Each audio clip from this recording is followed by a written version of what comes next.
Good day mga chings, another day, another order na sad no. So nagluto ta og karon photo cheese. This is actually is a part 2 of our katong bilao nga sets and macarons. So part 1 na to nagluto tag macarons. This is part 2 nga nagluto na sa tag photo cheese. So the ingredients makita ninyo sa screen. Akong gibuhatan na separate na ko ang dry ingredients and the wet ingredients. So nag-mix na ko sa akong wet ingredients sa i-mix na sad nako siya sa atong mixture sa dry. So ipon na silang duha.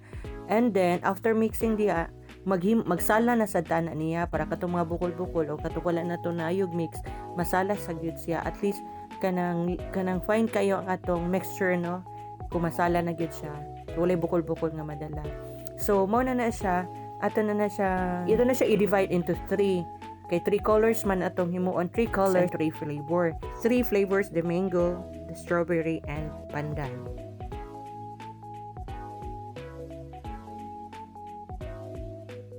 Nalo ko gamay nga i-share. Ano, sa akong side, I always keep on rewriting sa akong ingredients. Kaya dito ko mag-checking kung kumpleto na ba siya tanan, na mix na butang na ba na ako tanang ingredients. Kaya usay masipyat sa gid no. I tried nga nasipyat yun ko. Nga wala lang ko nag-checking kasi ra ko tanang sa original nga ingredients nga gi-write, and then mo na. So lesson learned, naghimo ako every time gyud ko mag-bake, mag-write gyud ko labaw na volume ang akong lutoon, so mag-multiply na sad ko ingredients ka original. So this is it no, nag-divide na ta into 3 nya, mag-steam na sad ko na after. So while nag-steam taan na, magkutsinta na sad ko.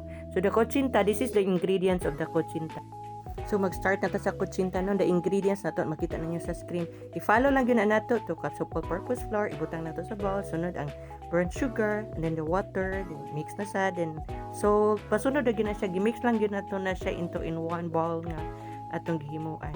Wala na siya separate no. So man ana sa laon na sad na nato. So double checking gyapon ko no. Nagsigog tan ako na sulod ba gyud nako tanan akong ingredients, 6 klase sa ingredients sa sulod na nato or nabutangan man nato para to make it sure nga wala gyud siya nalimtan. So mauna na siya, then masalaon na sad na nato. After ana mag-steam na sa nato no.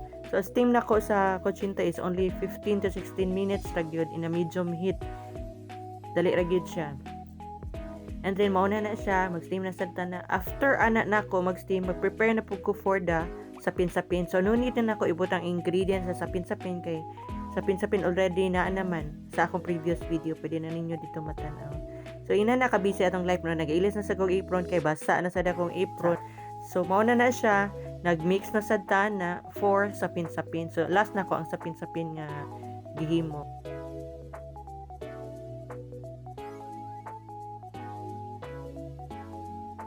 Muna ni result sa atong product.